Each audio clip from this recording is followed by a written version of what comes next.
Hello दोस्तों, आप सभी का स्वागत है हमारी एक नई वीडियो में। और जैसा कि आपको पता है कि हम साइंस के जो लास्ट के 10 सालों के जो पुराने पेपर हैं, उनके क्वेश्चंस कवर कर रहे हैं। तो उसी क्रम में देखते हैं ये नेक्स्ट क्वेश्चन जो रेलवे के साइंस के क्वेश्चंस की सीरीज है। देखते हैं पहला क्वेश्चन है, जलीय तथा कीटभक्षी पौधा है। ये 4 ऑप्शन है, आपको बताना है इनमें से कौन सा पौधा जलीय है, उसके साथ साथ कीटभक्षी भी है। Option A utricularia, option B dionaea, option C drosera या ऑप्शन डी इनमें से कोई नहीं। 5 सेकंड का समय है। 5 सेकंड में अपना जो आपका सही आंसर है वो आप सोच लीजिएगा। अगर आपका सही होता है आंसर तो समझ लीजिएगा कि आपकी तैयारी बहुत अच्छी चल रही है। तो इसके लिए जो 4 ऑप्शन है, ऑप्शन फिर से रिपीट करता हूँ। Option A utricularia, option B dionaea, option C drosera या डी इनमें से कोई नहीं। और इसका जो सही आंसर है वो बिल्कुल सही है, ऑप्शन ए यूट्रिकुलेरिया। यूट्रिकुलेरिया जलीय व कीटभक्षी पौधा होता है। ड्रोसेरा तथा डायोनिया ये भी एक कीटभक्षी पौधे हैं, किंतु जलीय नहीं है। यह पौधे अपने नाइट्रोजन तत्व की पूर्ति के लिए कीटों का भक्षण करते हैं। और ये क्वेश्चन पूछा गया था इन चारों में से कौन सा पौधा जलीय और कीटभक्षी दोनों है। ऑप्शन ए बिल्कुल सही है, यूट्रिकुलेरिया। देखते हैं दूसरा क्वेश्चन। दूसरा क्वेश्चन है, कैलेमाइन किस धातु का अयस्क है। कैलेमाइन किस धातु का अयस्क है। इसके लिए 4 option. Option A magnesium, B copper, C zinc या डी आयरन। 4 ऑप्शन आपके सामने, बताना है कि कैलेमाइन इनमें से किस धातु का अयस्क है। Option A magnesium, B copper, C zinc और डी आयरन। 5 सेकंड का समय है। जो भी सही आंसर हो आपका, आप सोच लीजिएगा। और अगर आपका आंसर सही है तो मतलब आपकी तैयारी बहुत अच्छी चल रही है। और इसका सही आंसर है ऑप्शन सी जिंक। देखते हैं, कैलेमाइन जिंक धातु का अयस्क है। इसके 2 अन्य अयस्क जिंक ब्लेड तथा जिंकैट भी हैं। नेक्स्ट क्वेश्चन यानी कि तीसरा क्वेश्चन, निम्नलिखित में से कौन सा चुंबकीय क्षेत्र का मात्रक नहीं है। निम्न में से कौन सा चुंबकीय क्षेत्र का मात्रक नहीं है। इसके लिए 4 आंसर हैं। Option A tesla, B weber प्रति मीटर स्क्वायर, ये स्क्वायर है। ऑप्शन बी वेबर प्रति metre square, option C gauss और ऑप्शन डी वेबर। 4 आंसर है इसके लिए। आपको बताना है इनमें से कौन सा चुंबकीय क्षेत्र का मात्रक नहीं है। Option A tesla, B weber प्रति metre square, option C gauss या डी वेबर। 5 सेकंड का समय है। तो आपका जो आंसर है वो गैस कर लीजिएगा और आंसर बताइएगा क्या है इसका सही आंसर। इसका जो सही आंसर है ऑप्शन डी यानी कि वेबर। वेबर चुंबकीय फ्लक्स का मात्रक है, यह चुंबकीय क्षेत्र का मात्रक नहीं है। और यही पूछा गया था कि चुंबकीय क्षेत्र का मात्रक इनमें से कौन सा नहीं है। ऑप्शन डी बिल्कुल सही है, वेबर, क्योंकि चुंबकीय फ्लक्स का मात्रक होता है। नेक्स्ट क्वेश्चन देख लेते हैं, कौन सा ऊतक शरीर के विभिन्न भागों में फैला होता है तथा शरीर के विभिन्न भाग में बनता है। आपको बताना है कौन सा ऊतक शरीर के विभिन्न जो भाग होते हैं उनमें फैला हुआ होता है और शरीर के विभिन्न भाग में बनता है। उसके लिए 4 ऑप्शन है। ऑप्शन ए संयोजी ऊतक, बी पेशी ऊतक, सी तंत्रिका ऊतक और डी एपिथेलियम ऊतक। 4 ऑप्शन आपके सामने, संयोजी ऊतक, बी पेशी ऊतक, सी तंत्रिका ऊतक और डी एपिथेलियम ऊतक। इसके लिए 5 सेकंड का समय और सही आंसर आपको बताना है। बिल्कुल सही आंसर है इसका ऑप्शन ए संयोजी ऊतक। संयोजी ऊतक शरीर के अन्य भाग की अपेक्षा सर्वाधिक व्याप्त है। ऑप्शन ए इसका बिल्कुल सही है, संयोजी ऊतक। नेक्स्ट क्वेश्चन देखते हैं, क्वेश्चन नंबर 5, पृथ्वी के केंद्र पर किसी पिंड का भार कितना होता है। पृथ्वी के केंद्र पर किसी पिंड का भार कितना होता है, ये आपको बताना है। पहला जो ऑप्शन है वो है 0, ऑप्शन बी अनंत, सी ध्रुवों पर भार से थोड़ा कम, ये कम लिख दिया है यहाँ पे, ये मिसप्रिंट हो गया, ये कम है। ऑप्शन डी विषुवत रेखा पर जो भार होता है उससे थोड़ा कम। क्वेश्चन है, पृथ्वी के केंद्र पर किसी पिंड का भार कितना होता है। ऑप्शन ए 0, बी अनंत, ऑप्शन सी ध्रुवों पर भार से थोड़ा कम और डी विषुवत भार से जो विषुवत रेखा पर भार होता है उससे थोड़ा कम। 4 आंसर है, इसके लिए सही आंसर क्या है वो अब बताइएगा। 5 सेकंड का समय है। और बिल्कुल सही आंसर है आपका ऑप्शन ए शून्य। शून्य यानी कि पृथ्वी के केंद्र पर जी का मान जो शून्य होने के कारण किसी पिंड का भार शून्य होता है, जबकि ध्रुव पर जी का मान अधिकतम होने के कारण भार सर्वाधिक होता है। यानी ध्रुवों पर किसी भी वस्तु का भार सर्वाधिक होता है और केंद्र पर शून्य होता है। नेक्स्ट क्वेश्चन देखते हैं। क्वेश्चन नंबर 6, नारियल के रेशे किस भाग में मिलते हैं? ऑप्शन ए बाह्य फल भित्ति, ऑप्शन बी अंतः फल भित्ति, ऑप्शन सी मध्य फल भित्ति, ऑप्शन डी बीज कवच। आपको बताना है नारियल के रेशे किस भाग में मिलते हैं। ऑप्शन ए बाह्य फल भित्ति, ऑप्शन बी अंतः फल भित्ति, ऑप्शन सी मध्य फल भित्ति, ऑप्शन डी बीज कवच। इसके लिए 5 सेकंड का समय, और इसका जो बिल्कुल सही आंसर है ऑप्शन ए बाह्य फल भित्ति। बाह्य फल भित्ति नारियल के रेशे फल के मीसोकार्प के अवयव हैं। मीसोकार्प बाह्य फल भित्ति के नीचे स्थित भागों को कहते हैं। और मैं आपको बता दूं ये पिछले 10 सालों के जो प्रीवियस ईयर के साइंस के क्वेश्चन हैं उनमें से निकाले हुए सेलेक्टेड क्वेश्चन है। और अगर आपको ये वीडियो पसंद आती है तो अपने दोस्तों के साथ शेयर कीजिएगा और वीडियो को ज़्यादा से ज़्यादा अपने दोस्तों तक पहुंचाइए ताकि वो भी इस चीज़ का बेनिफिट ले सकें। और साइंस के बहुत ही जो इम्पोर्टेंट क्वेश्चन है ये उनका कलेक्शन है। नेक्स्ट क्वेश्चन देखते हैं। क्वेश्चन नंबर 7, निम्नलिखित में से कौन सी एक सांद्रण की विधि नहीं है? यहाँ पे सांद्रण है। निम्नलिखित में से कौन सी एक सांद्रण की विधि नहीं है? ऑप्शन ए फेन प्लवन, बी चुंबकीय विधि, सी निस्तापन और डी गुरुत्वीय पृथक्करण विधि। क्वेश्चन है इनमें से कौन सी एक सांद्रण की विधि नहीं है? ऑप्शन ए फेन प्लवन विधि, बी चुंबकीय विधि, सी निस्तापन विधि और डी गुरुत्वीय पृथक्करण विधि। इसके लिए 5 सेकंड का समय है। तो देखते हैं इसका सही आंसर है ऑप्शन सी निस्तापन विधि। निस्तापन सांद्रण की विधि नहीं है, शेष अन्य तीनों सांद्रण की विधियां हैं। नेक्स्ट क्वेश्चन 8वां, जल जनित रोग क्या है? इसमें कौन सा रोग है जो जल के द्वारा फैल जाता है? Option A diphtheria, B tetanus, C hepatitis और डी मलेरिया। ये 4 ऑप्शन है आपके सामने। यानी जल जनित रोग क्या है वो बताना है आपको। Option A diphtheria, B tetanus, C hepatitis और डी मलेरिया। इनमें कौन सा रोग जल जनित है ये आपको बताना है। इसके लिए 5 सेकंड का समय, और बिल्कुल सही आंसर है ऑप्शन सी हेपेटाइटिस। हेपेटाइटिस एक जल जनित रोग है जिसमें यकृत प्रभावित होता है। नेक्स्ट क्वेश्चन देखते हैं। क्वेश्चन नंबर 9, क्वार्टज के अवयव हैं। Option A oxygen, B sulphur, C nitrogen या डी हाइड्रोजन।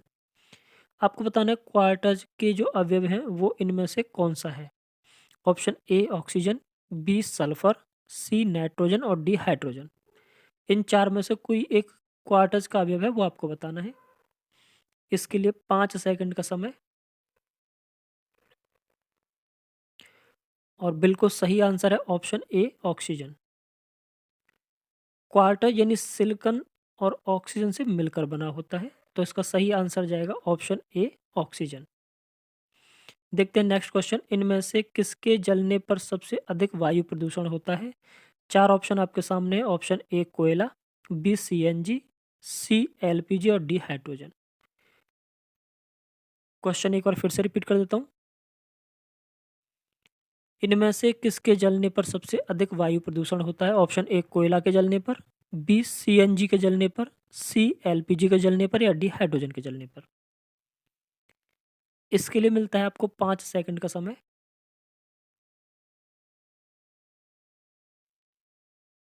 और बिल्कुल सही जवाब है इसका ऑप्शन ए कोयला। ऑप्शन ए यानी उपरोक्त में से कोयला के जलने पर वायुमंडल में सबसे अधिक यानी सर्वाधिक CO2 व हाइड्रोकार्बन मुक्त होंगे। यानी जो इन चारों में से जो सही आंसर है वो कोयला है। यानी कोयले में सबसे ज़्यादा जलने पर वायु प्रदूषण होता है, और यही आपसे पूछा गया था कि इन 4 में से किसके जलने पर सबसे ज़्यादा वायु प्रदूषण होता है। नेक्स्ट क्वेश्चन देखते हैं। क्वेश्चन नंबर 11, फूल का चमकीला तथा आकर्षक अंश है। इन 4 में से कौन सा पुष्प का सबसे चमकीला और आकर्षक अंश होता है वो आपको बताना। ऑप्शन ए दलपुंज, बी बाह्य दल, सी दल या डी पुष्पव्रत। ऑप्शन फिर से रिपीट कर देता हूँ। ऑप्शन ए दलपुंज, बी बाह्य दल, सी दल और डी पुष्पव्रत। इन चार में से कोई एक सही आंसर है, बताइए कौन सा सही आंसर है। इसके लिए आपको मिलते हैं 5 सेकंड का समय। और बिल्कुल सही है इसका आंसर ऑप्शन सी दल। दल फूल का सबसे चमकीला वह आकर्षण अंश होता है। कीट उसकी ओर आकर्षित होते हैं जिससे किसी दूसरे पुष्प का परागण उसके वर्तिकाग्र तक पहुंचता है। यहाँ पे वर्तिकाग्र है, वर्तिकाग्र तक पहुंचता है। और मैं आपको बता दूं ये जो पुराने 10 साल के पेपर है उनका कलेक्शन है, यानी जितने भी जो साइंस के क्वेश्चंस होते हैं उनमें से निकाले हुए क्वेश्चन है जो कि आपके लिए बहुत ही इंपॉर्टेंट होने वाले हैं। तो ध्यान से वीडियो को देखिएगा, इनके नोट्स बना लीजिएगा और अच्छे से तैयारी कीजिएगा। देखते हैं नेक्स्ट क्वेश्चन। क्वेश्चन नंबर 12 है, कालरा रोग है।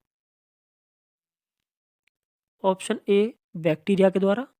आपको बताना है जो कालरा रोग है वो है मतलब किसके द्वारा फैलता है ये आपको बताना है। ऑप्शन ए बैक्टीरिया के द्वारा, बी वायरस के द्वारा, सी कीटों के द्वारा या डी टॉक्सिन द्वारा।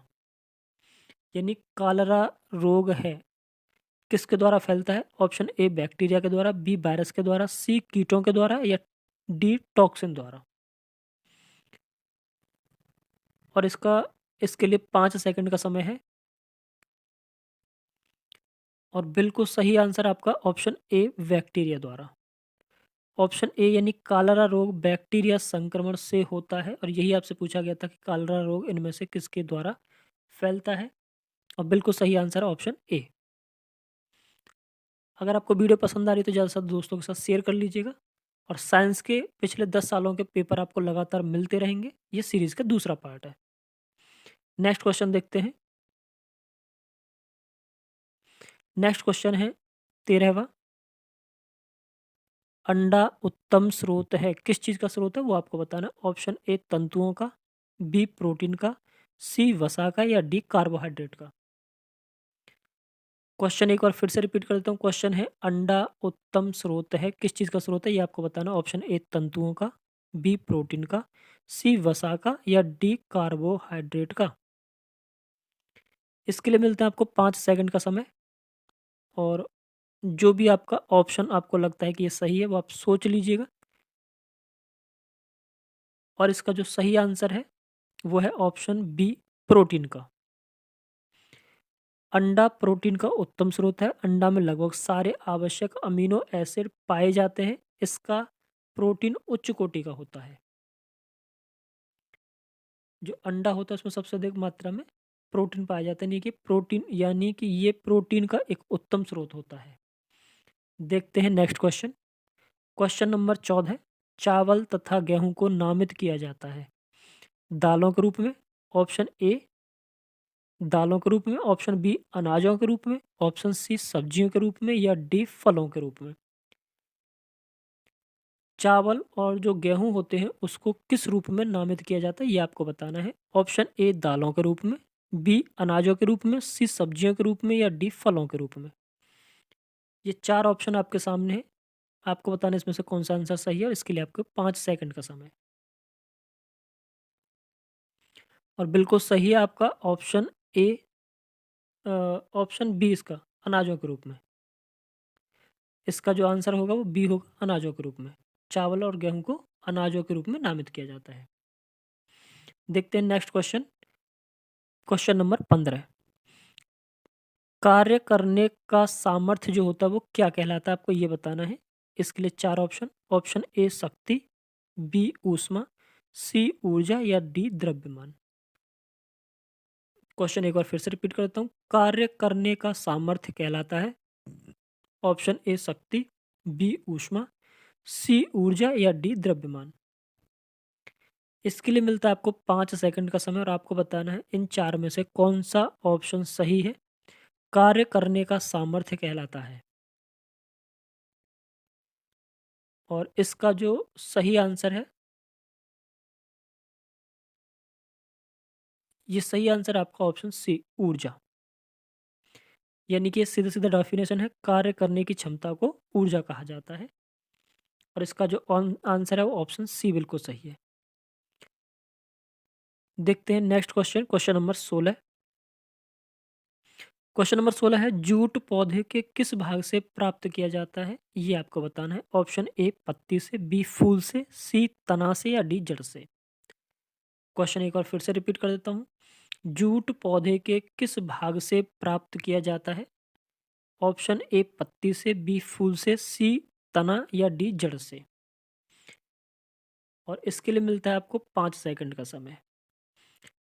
अगर आपको वीडियो पसंद आ रही है तो वीडियो को लाइक कीजिएगा और हमारे चैनल को सब्सक्राइब कर लीजिएगा।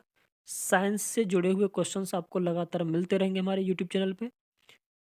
और इसका जो सही आंसर है वो है ऑप्शन सी, यानी कि तना। ऑप्शन सी यानी कि तना जूट कॉटोलेरिया जूसिया पौधे के तने से प्राप्त किया जाता है। और यही पूछा था कि जूट पौधे के किस भाग से प्राप्त किया जाता है, तो इसका सही आंसर है ऑप्शन सी, तने से। देखते हैं नेक्स्ट क्वेश्चन। नेक्स्ट क्वेश्चन है 17वां, प्राकृतिक चुंबक का उदाहरण है। इनमें से कौन सा उदाहरण प्राकृतिक चुंबक का है, ये आपको बताना है। ऑप्शन ए लोहा, बी चुंबक पत्थर, सी स्टील या डी ये सभी। क्वेश्चन फिर से रिपीट कर देता हूँ। प्राकृतिक चुंबक का उदाहरण है ऑप्शन ए लोहा, बी चुंबक पत्थर, सी स्टील या डी सभी। इसके लिए मिलता है आपको 5 सेकंड का समय। और बिल्कुल सही आंसर है आपका ऑप्शन बी, चुंबक पत्थर। चुंबक पत्थर प्राकृतिक चुंबक का उदाहरण है, यानी प्रकृति में जो पाया जाता है वो चुंबक पत्थर होता है। देखते हैं next question, question number 18।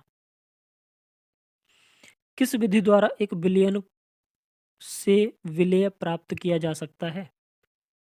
Option A अवसादन, option B निस्तारण और सी आसवन, डी वाष्पन। क्वेश्चन एक बार फिर से रिपीट कर देता हूँ। किस विधि द्वारा एक विलयन से विलेय प्राप्त किया जा सकता है?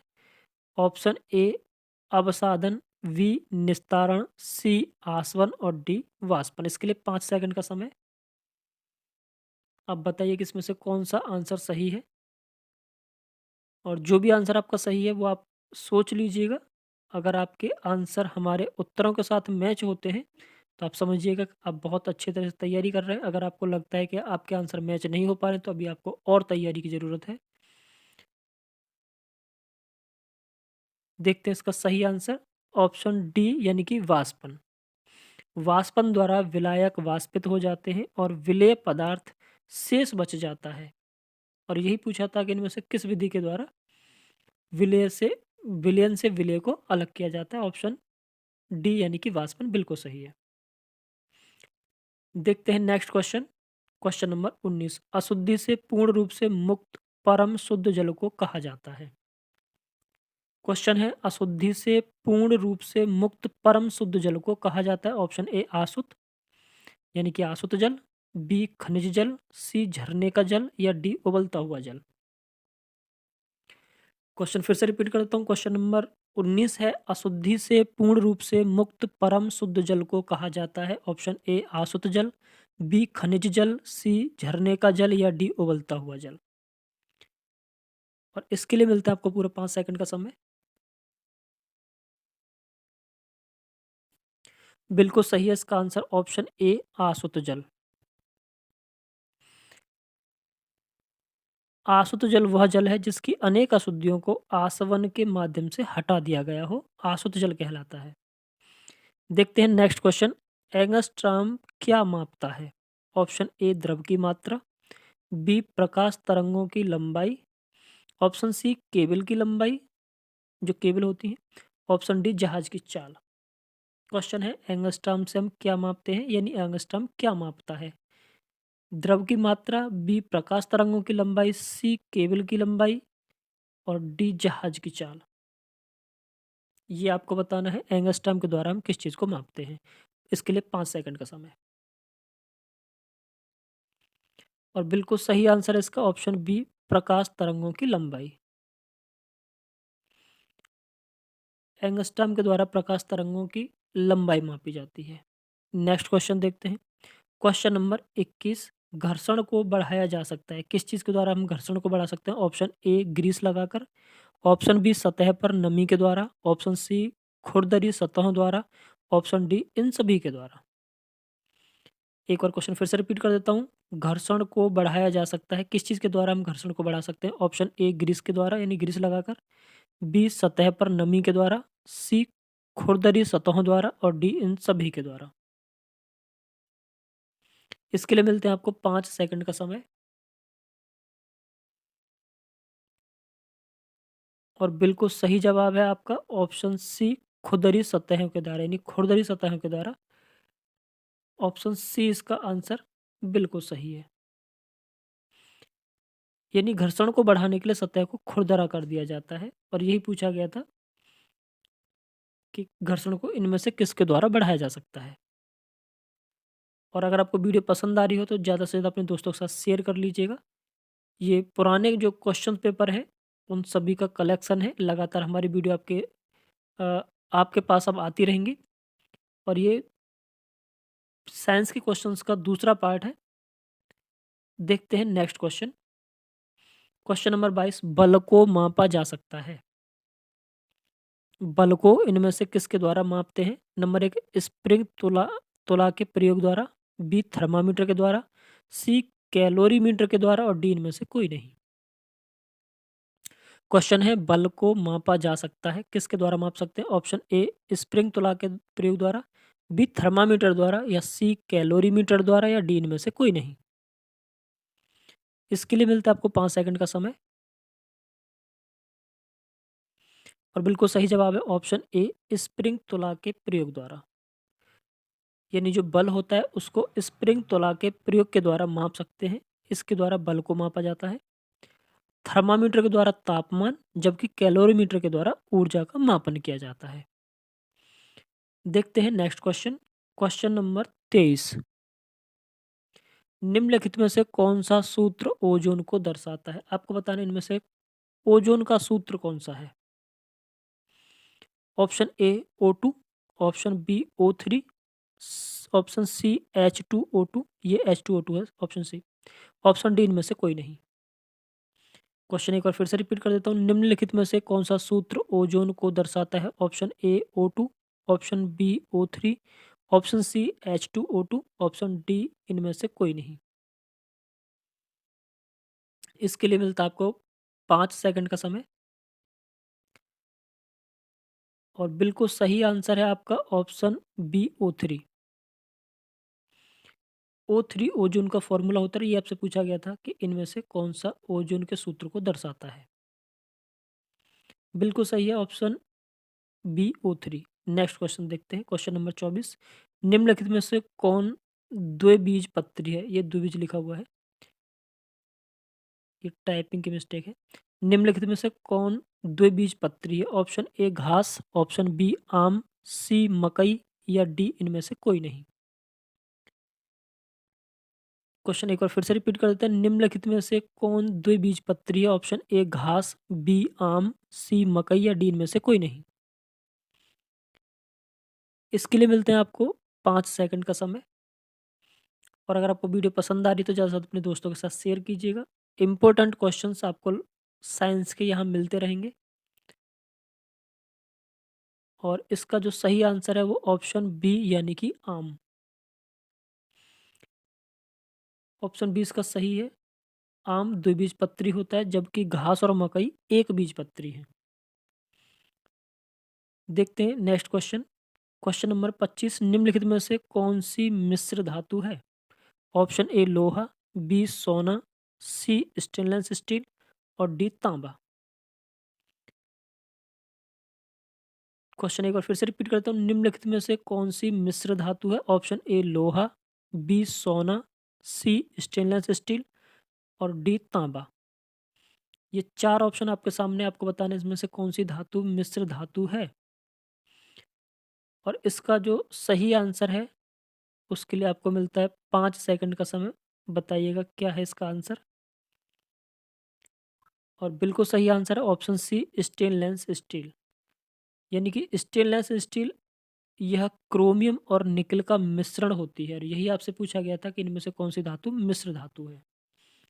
तो ये दोस्तों आपके सामने कुछ क्वेश्चंस थे और अगर आपको वीडियो पसंद आ रही हो तो वीडियो को लाइक कर दीजिएगा और अपने दोस्तों के साथ ज़्यादा से ज़्यादा शेयर कर दीजिएगा। साइंस के क्वेश्चन आपको लगातार मिलते रहेंगे हमारे यहाँ और ये साइंस के क्वेश्चंस का दूसरा पार्ट है।